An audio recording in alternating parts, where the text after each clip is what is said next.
of you to join us, Mirek. Quite happy. And we're following it again on the analysis board, and it's been a tiger. I don't know what variant it is. Someone else can say that.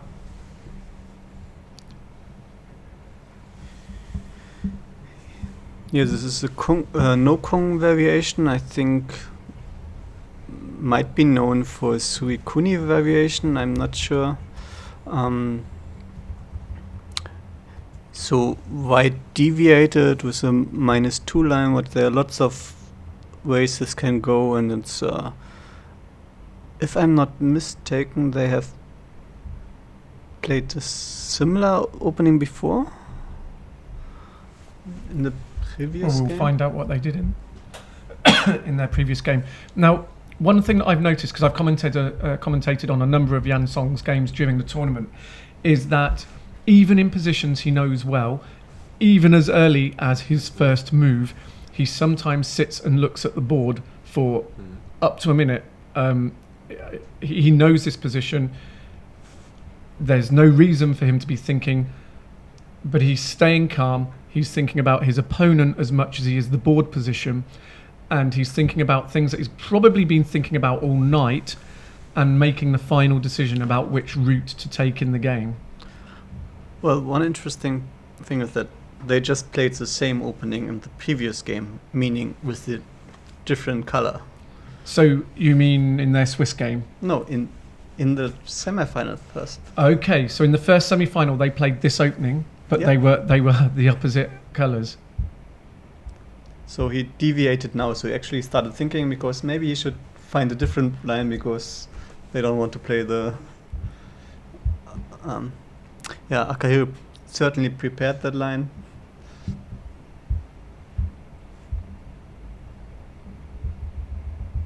Are you following that?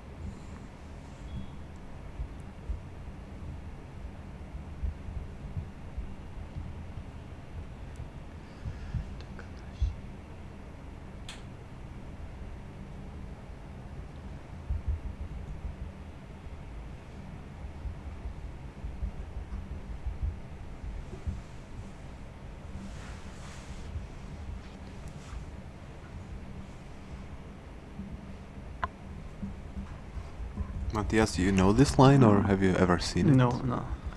I think the black move that was played afterwards was completely new to me. The G3? Yes. I mean, I think I'm pretty sure I've never seen this. Oh, okay, G3. Never seen this, and it looks... Okay, so what we're saying there is we've got two expert players who are looking at the board and saying this is an opening that actually tiger openings, move 5 is the tiger, and is it 5? 5 is tiger, yes. Yeah, okay. And there's lots of variations of the tiger opening. So lots of players play it. It's very popular, but it can go both players have lots of options, and the game can go in lots of different directions. So it appears that Takahashi has prepared something quite innovative for this game, because none of us recognise it. But he's still playing confidently. But that also means that I just don't play the white move that happens before. So that's, and if I play it, then You would see usually they play the correct move afterwards. So or the more standard, let's say. So to see this variation is, I don't really need to prepare for that one because I just don't play the white move.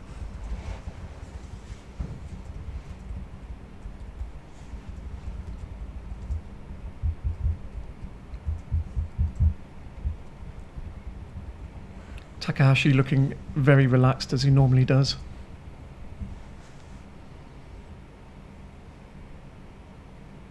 When I was starting to play Othello, I always thought, and I actually kind of still think, that the tiger opening, as you mentioned, is pretty good for casual players, pretty good for people to start with, because it gives both players many options with fairly equal chances, so it's quite difficult to win right out of the opening or to mess up in the opening so much that you lose right away. Right. So it's fairly equal and often produces quite, let's say, colorful positions. So you have a lot of, gives you a lot when learning about Othello. Much more than if you have a very strict opening with only one reasonable move, where you just have to remember the lines and not really create. Right. So it's possible to play the Tiger opening and get into a reasonable game without actually knowing much opening theory, or knowing opening theory but not knowing specific lines. Yes, exactly. And of course there are lines that are hard and that are very aggressive, and there are lines where good players that know them can catch you, but not as many as in other openings. Oops, no, that's not what happened.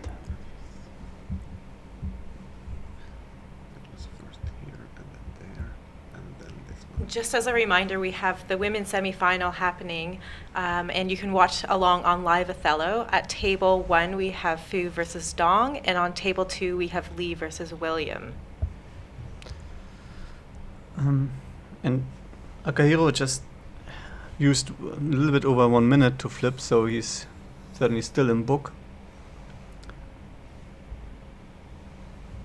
Yeah, he played his last move very quickly. He's definitely still. So I'm not surprised he's still relaxed, because he doesn't really Yeah, need to start yeah. thinking.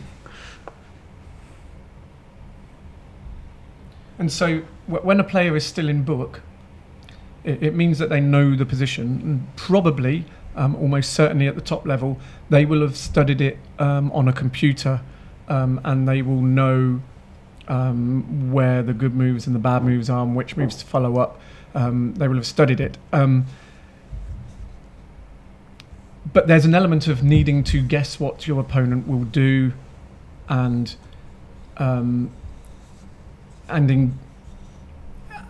if your opponent doesn't do what you expect them to do, you have to stop, because if you think you know an opening really well and someone does something that you're not quite expecting and you don't know it quite as well as your other line, and you just assume that things carry on in a similar way to your original line, you can get into quite a mess sometimes.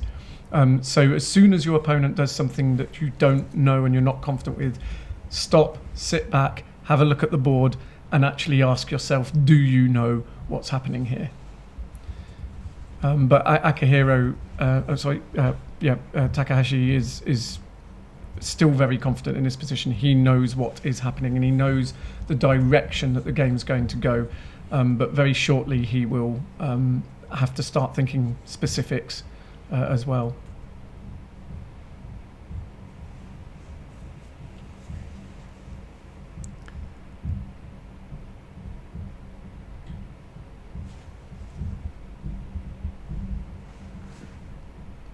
Like now. Like now. And you can tell because Takahashi's body language has suddenly shifted from sitting back, looking around the room, to being over the board and intensely studying it. And that doesn't mean he hasn't actually looked at that move as one of Song's move as one of the potential moves. It just means that he's reached the point where his knowledge is going to be superseded by his understanding of the game.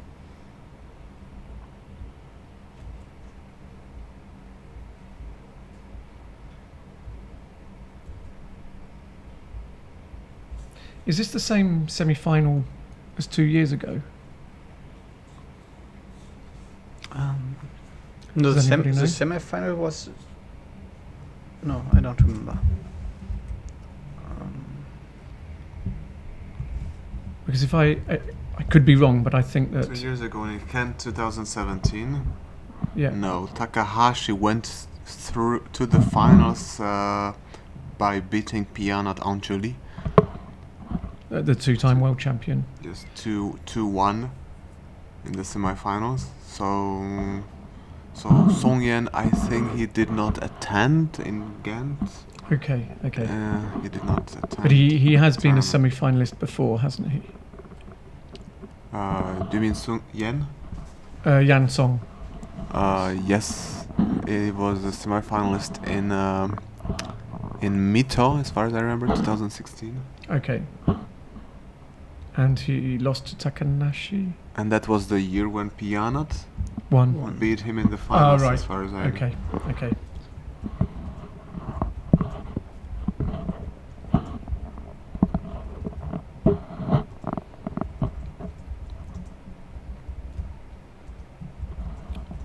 So Takahashi still hasn't yet used 3 minutes. Oh, yeah, 3 minutes.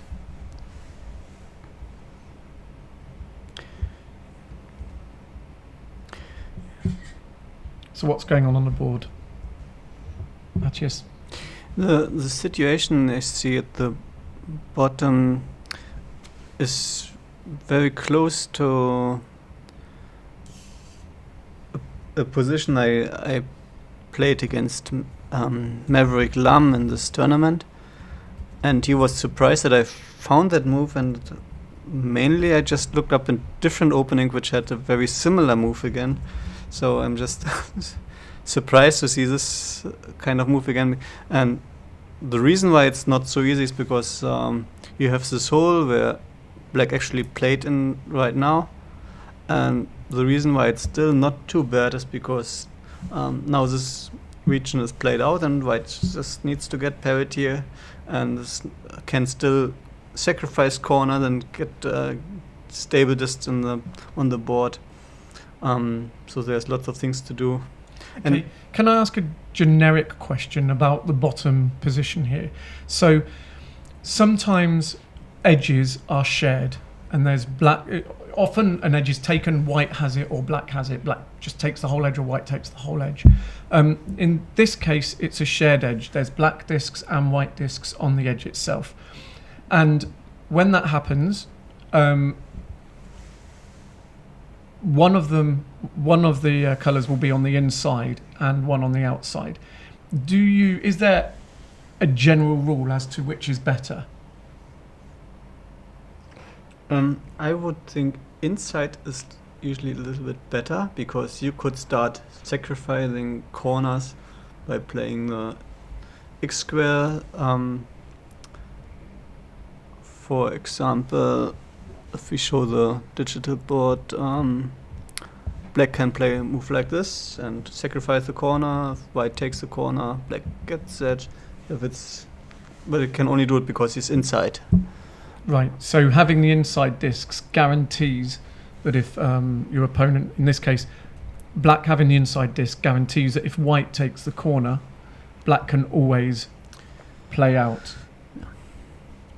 The reason why this might be a good sequence the way they played was that it forced the black to get the discs at D8 and D7, and now all the moves to the west and the east are poisoned.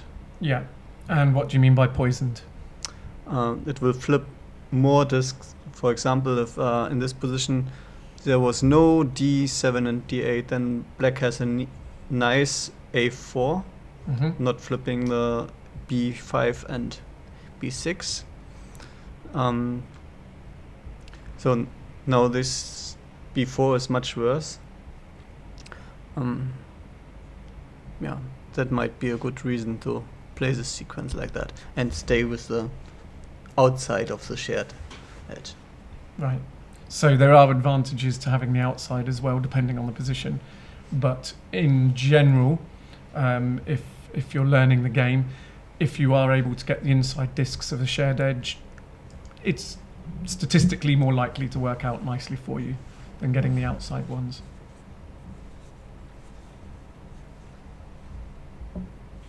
And it's only by doing it that you'll find out those special cases where you want to do it the other way around.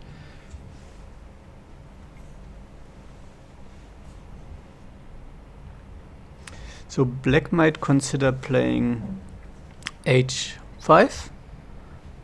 The obvious response might be g4, but that is bad because it takes away the poison that I mentioned earlier. So this is unlikely to happen afterwards. But playing h5 also unpoisons the c2, so this is more likely the response for white.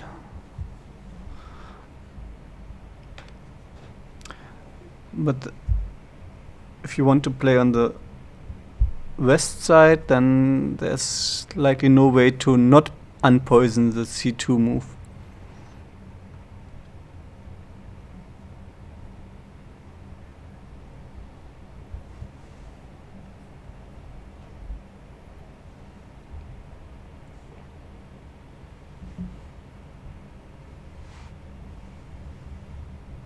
So what is Yan Song Black thinking about in this position in more generic terms? So rather than saying this move followed by that move followed by this move, what's the general strategic things that he will be thinking?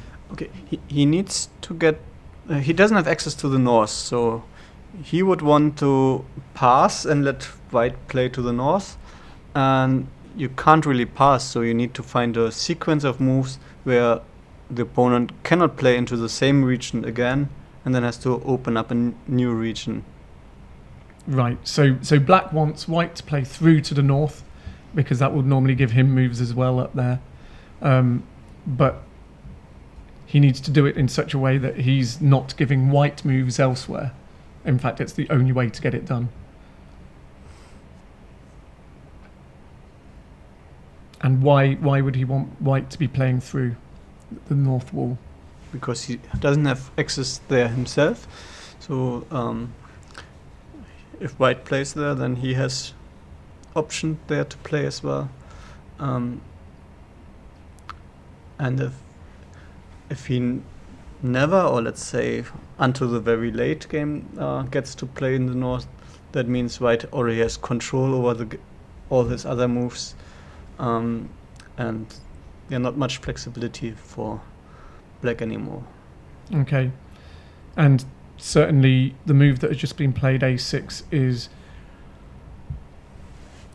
thinking along those lines. Yan Song is thinking about how he can play out the left-hand edge so that white doesn't have any more moves in the bottom left. And then if it's white's move, he will have to play through the north. Yeah. White could consider playing through the north now by playing e2, which was just unpoisoned, which also gives access to g4, where white didn't have access before. If black doesn't play there. Indeed. That's a quick reply.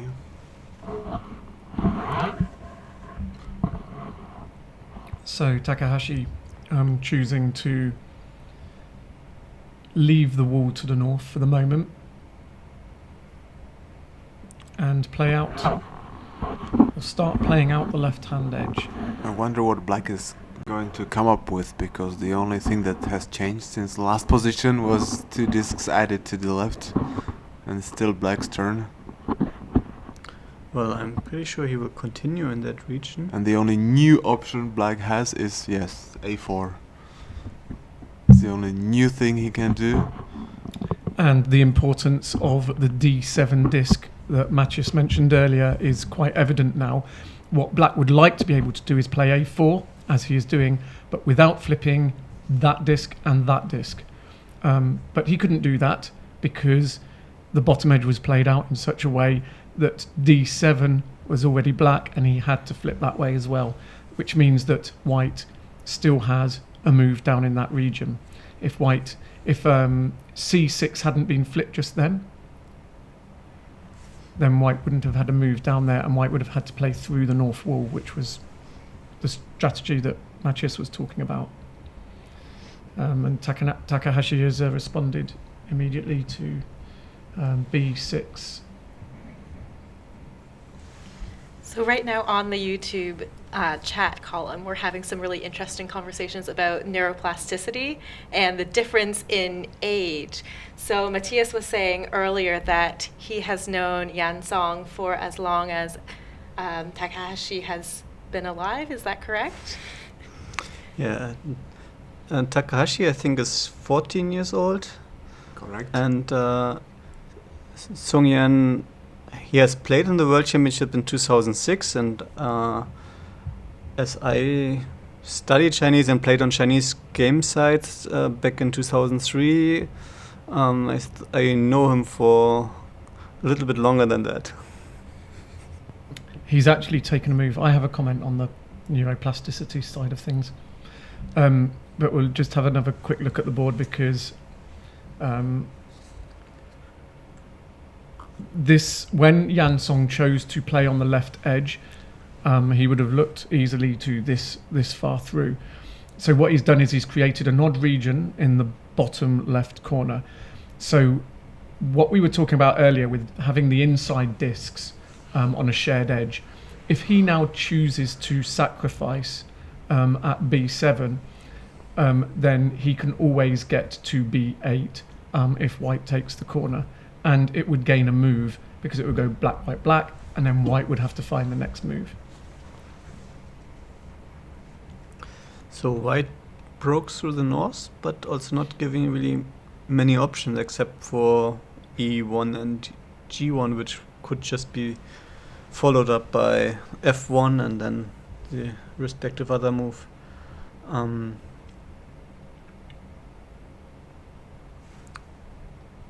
Like we could just show it on the digital board. If E1 is played, then could be this sequence and the north would still be We've had a move. okay. That's the move the that same move as on the digital board, so E1 was played. But there's also no real reason to play F1 now. You could just go for H3. The problem is that H3 followed by G4 will give access to E2, and that is I'm not sure how to deal with that. Okay, so that's why he did play the F1 first.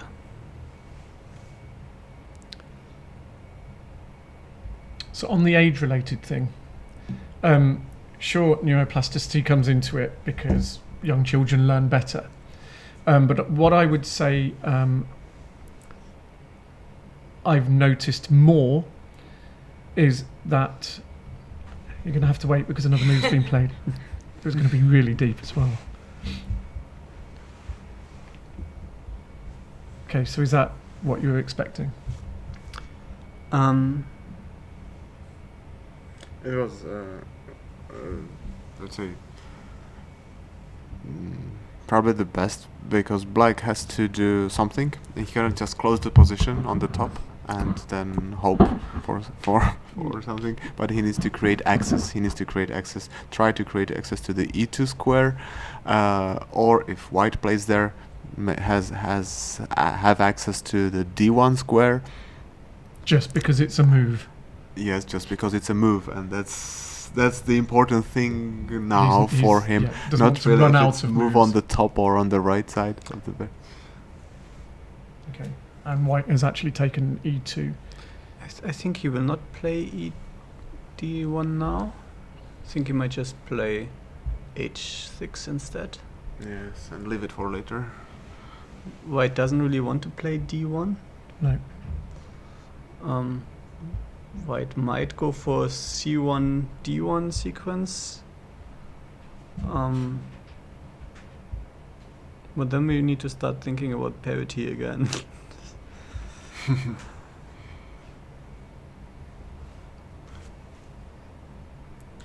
So you were saying something? I was saying something about the age thing, yeah. stay And there. then someone makes me... So We have T1. I seem to have magical powers where when I want to make a comment, someone makes a move. He has actually played D1 immediately.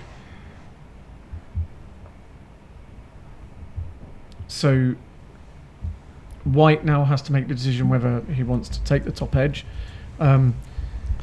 Probably not, because black doesn't really want to take it. It would be very dangerous having white have all the control in the top left corner and black having edges sticking out from that corner. So black probably doesn't want to take that top edge, therefore white may well leave it for the moment. White also has the very quiet move that he has just played at g6, flipping one disc only internally and having an immediate response. Now black can actually play h5, and if h5 is met with h6 reply, then black has h4, because the very bottom disc d8 that should poison something is not poisoning anything but giving access to for black, so it's helping him in this case.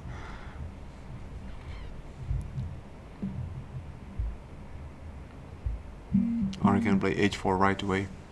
Mm-hmm. No. Now we have h5.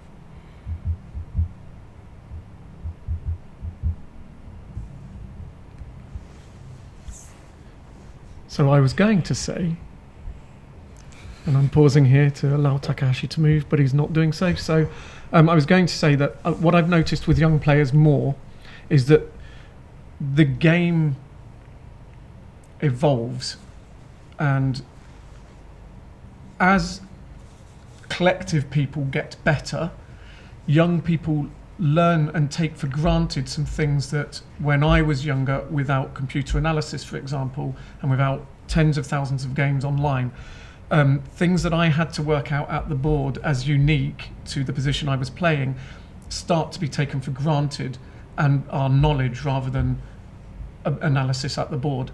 And as time passes, that knowledge, the collective knowledge, increases, and the young people get that more because they just learn it from the beginning.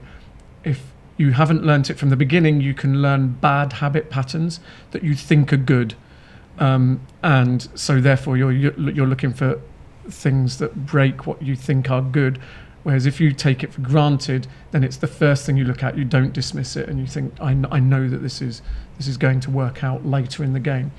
One of the other impressive things for our younger players and the juniors is that they're playing 7 games a day, and the level of concentration required to get through 7 very intense and mentally demanding games a day is a really impressive feat for some of our younger players. And it's not just 7 games a day, it's 13 over 2 days.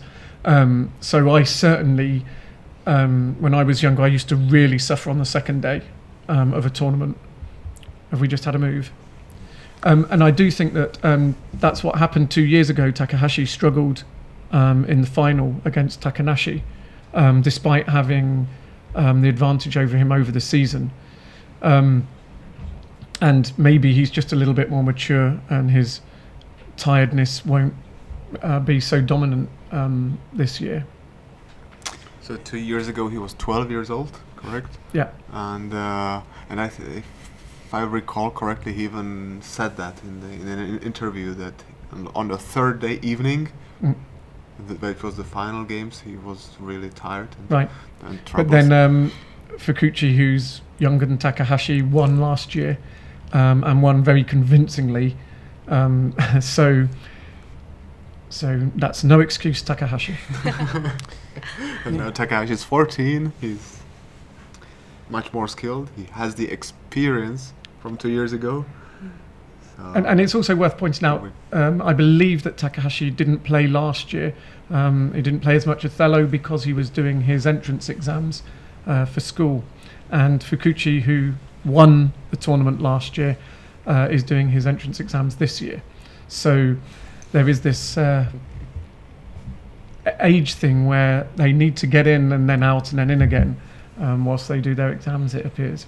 So what's just happened on the board? On the board, White has decided to take the north edge, just simply to capture it. think it gave him about one tempo, because in this position we have now, black does not have any more moves in the north edge, and white can create something. He can play the b1 at some point. He can also play the a2 on the left side. So he has several options. He could theoretically play b2 and take the diagonal, possibly. So he has quite many options on the northwest corner, which is very comfortable. I think I like this position much more for white than black.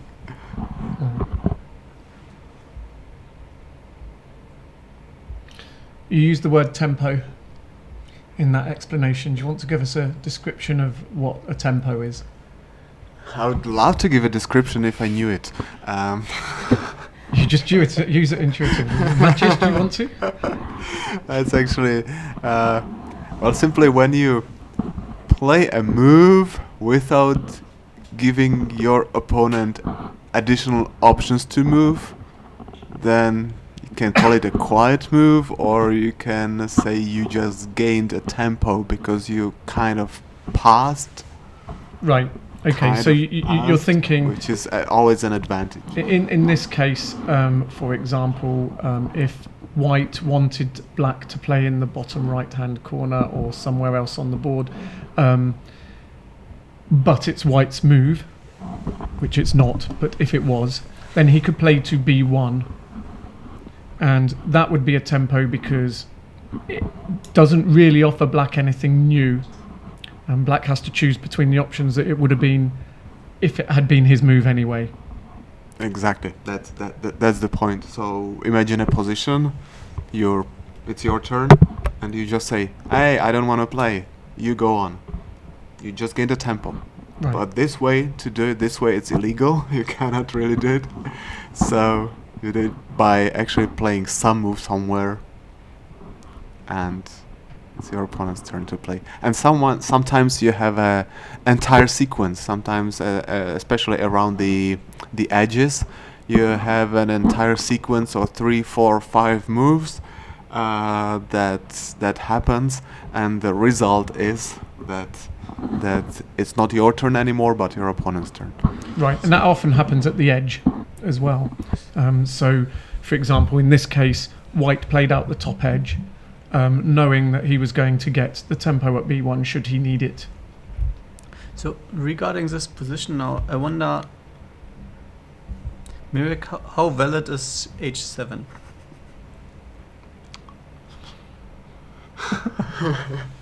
Don't try that at home.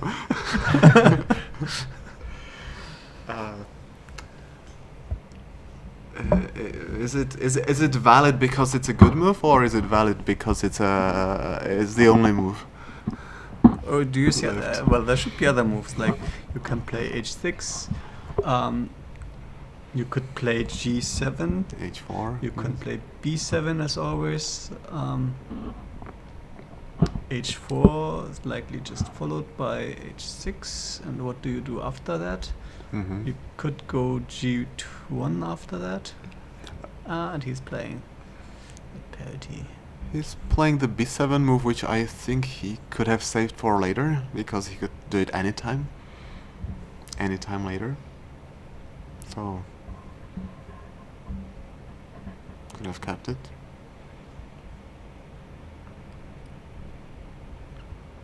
But yes, it's correct. It's basically forcing white to do something about the northwest corner, because if white takes h4 or h6, any of them, then it creates an odd white color region, which is what white does not usually want to do. For parity. For parity. Yeah. So if white creates an odd region, as we said before, black can leave it the rest of the board becomes odd. Black gets last move in the rest of the board and then plays into that white odd region, and it goes black, white, black, and black has had the last move there as well, and all the discs that are associated with the last move.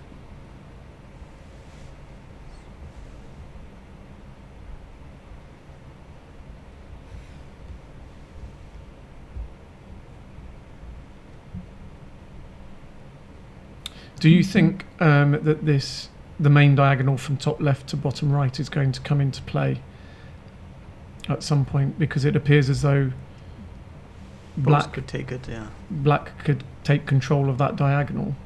And so could white. And so could white. And also the other diagonal, if white doesn't take A8 now, maybe black might go for G2 soon. Yes. So when you have a typical game that no corners have been taken early and you get to this point in the game, it obviously gets to the point where you cannot help but play next to the corners. So no matter how much you try not to, you have to give a corner away. One thing that becomes quite powerful in those situations is if you are able to play next to the corners and still not give your opponent access. And often that is done by taking control of the diagonal, and by that we mean the main diagonals from top left to bottom right and top right to bottom left all become one colour.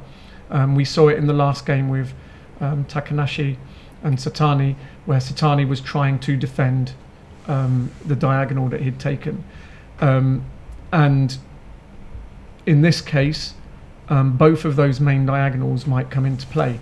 Now, that doesn't mean that one player is necessarily going to take or not take it, but it does mean that they have to be thinking about it, because the threat of it might dictate other moves as well. If your opponent is able to take the diagonal, sometimes you might need to do something to cut across that diagonal before they take it, for example. Do we want to have a look at the other game, which seems to getting closer to the end?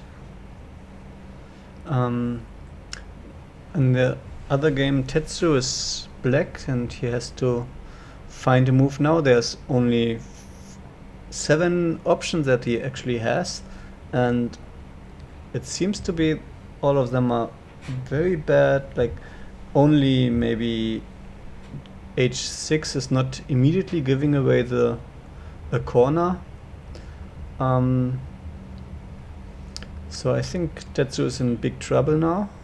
Okay, we need to get the grid references right here, because you're looking at a flipped board. Okay. To what's on the screen. So when you say H6, you actually mean yes, A3. A3, yes. But A3 will be replied by the diagonal. by B. No, not yet. No, not yet. Not because E1 first.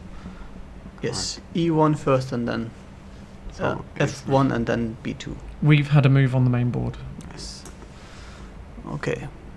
Now, I think the. Let's stay on the second board if we can for a second, because okay. they're just playing out the sequence. So there was H3, yes, now E1, beat. F1, and now it's White's turn. And looks Looks very like strong for White to just take the diagonal. diagonal. So Black took A3, and then White wanted to take the diagonal, but E1 would have allowed Black to cut straight back on it. So what White did was play E1 and then let Black take F1, and is now almost certainly going to take the diagonal because E1's no longer available to cut it. Or White could just take G7. G1, G1, Okay. yes. because then Black has to find something, and there's like, well, you can play G7 to get the diagonal control, but this will be cut by E8, so there's no real option. So I think White is likely going to win this one, and then we will see Yusuke in the final. Right, so we think that first semi-final is now effectively over. Unless Black finds some kind of unusual swindle somewhere. But there's still a lot of time left for both players, so it seems that white should be able to see everything. Okay, so if we go back to the main board. So now there's some interesting options. Like you can play h4 to get access actually takes the diagonal control. Yeah, so when h4 is played, it flips f6, and f6 is the last white piece on the top left to bottom right diagonal. That's And what he he's does. chosen to do. The alternative was to play h7 to get the to get white off the diagonal b1 to g6, so that white couldn't play b1 anymore. The problem is now we have all the even regions, like we have the northwest with 4 empties and southwest with 4 empties. White is I think most likely going to play in the northwest. Northwest. I wonder why doesn't take the A8 corner immediately. What is it going to change if it leaves it for later? Well, he might have to take it now, because otherwise g2 is going to be a problem. As that he would worry about that diagonal as well. Okay, and so what the discussion there is, g2, if black plays it, takes the long diagonal from top right to bottom left. So what we were saying before was white can't really, take that diagonal in a controlling sense, but he can take the corner. So should he take it now so that g2 is not a problem, or can he leave it until later? And Mirek's suggestion is that it doesn't really change anything, so he might as well take it now and then carry on as before. And the sequence, if he takes it right now and if he takes it any time later, is the same. He goes to the corner, black replies. The only possibility I see that he wants to leave it till the end of the game, last 2 moves. Oh, By having the parity, he would force black to play first to b8. Right, and then that would be b8 followed by a8, taking all the bottom edge as well. I see some interesting spindle. Let's see the digital board.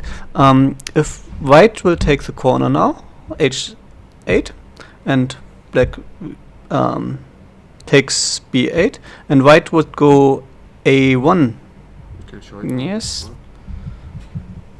What the swindle would be h7. White takes the corner, and black gets to play these two.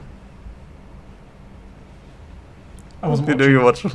No one is watching. I'm trying to work out what Ben's saying. So, You see? yeah, So yeah. this. Yeah, white plays the natural b1, h7, Yeah. right? And there's a very unusual swindle. So We have a swindle is when you get more moves than you should in a given region. And on the analysis screen here, black, it should go black-white in some order, but by engineering this position, black has denied access to white, either along the 7 row or down the main diagonal. And so black gets the following move as well, and all of the pieces associated with the last move in the region. and not on the side, but in the middle of the, of the board. Also, b1 move could be replied with b2. Yes, Taking the but black that diagonal. doesn't matter. You just give up the corner, but he gets all the Can't. What about G1? and that's a Landau. Yes. Yeah. It's a perfect trick. So we went too far back. So it seems that the b1 move for white is quite dangerous in many ways, even now or later. So how about a3 for white now? A3. We tried A3. Then it looks reasonable because it creates the even regions all over the board. So black has two options basically, A2, B2.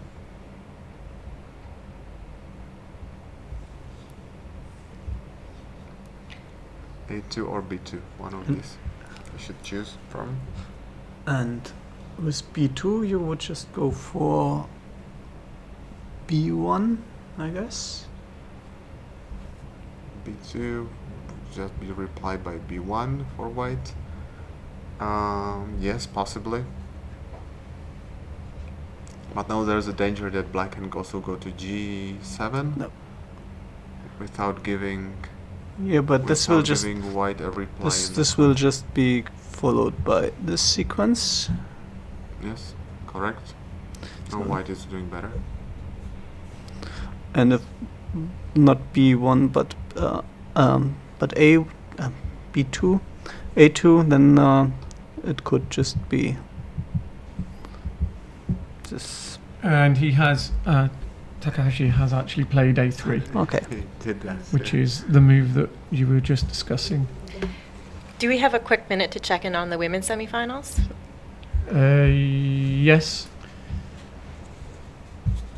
So we now went to Live Othello to see the games. You can also follow it on the other channel. On the YouTube live stream, and there's live commentary for those as well. And Yusuke is just playing the last move, and he won big time. Congratulations to reaching the finals again. Do you want to put game 2 on the screen just quickly to just show the end? final position. That's Okay, a so- large victory for white Yusuke Takanashi. Which doesn't surprise us given the comments we made 5 minutes ago. So congratulations to Takanashi for making the final yet again.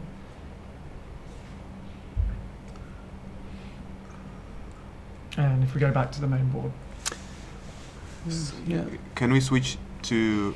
no, We can't We see cannot the switch? we No. no we cannot see we the can't women's show it on team. the screen. We can just say So just in the semifinals, Lee Chunei, William, Joanna. It looks very much like white is doing. White is Joanna.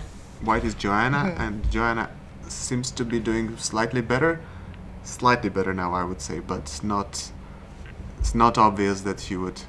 It's not obvious that she would win. It's move 47, so really close to the end. And in Fu, Velma, Dong, Jen, it's move 50, so it's very close to the end. And honestly, looking at the board at first look, I cannot tell who's doing better. But now it looks better for white. Yeah, I was also looking, oh, this looks very strange. And now they played a few moves, and it seems to be quite good for white. White, yes. So white is Jen Dong, so it seems that Jen Dong is winning and Joanna William is winning. But let's see. if And they it's- have played the final if it ends before, up right? that way.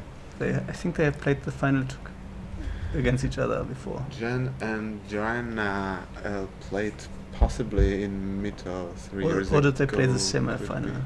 Or they played the semifinals. I think just 3 years ago is the only option. And for the women's Quickly check. semifinals, it is only a single game that they play, correct? Instead of the Yes. Yeah. best 2 out of 3. we've had a move on the main board. And yeah, he's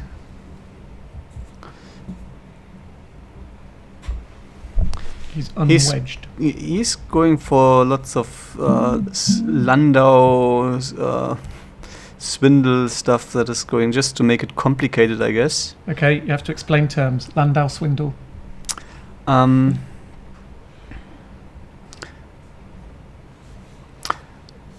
in this case, Landau would be if black gives up another corner and then plays G1 and G2. We need to go to the analysis to show it. Okay. Okay, this was played.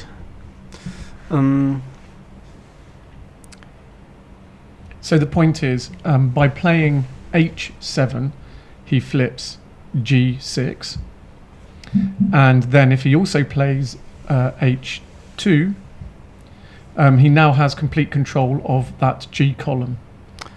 Is one of the characteristics that you're talking about. But if white takes h1 corner after that, then not necessarily saying this is the best sequence, but g1, he's also got control of the 2 row, so it means that only black has access to that g2 move. Yes, it's absolutely correct, and that's kind of black is playing on the second row, not along the edge, but he's doing the other way around because that's that way it's forced, more forced. Yes. Now, does white have to take the h1 corner? Well, yes, because of course can play a sequence like a8, b8 first, but there's not really a point in taking that pair first, I guess.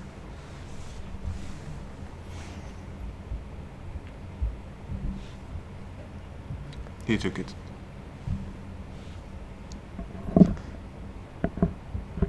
We might have a game here where black wins the game without any corners. So now we are looking for h2. Or b2.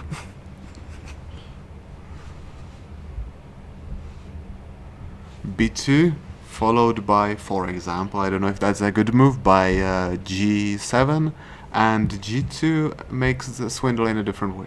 So he's played h2. Takahashi seems to have looked to the end of the game and is just playing his, or at least. But now we have an odd region there. So at least black gets parity out of this, but loses a lot of discs. Well, black needs some discs to win.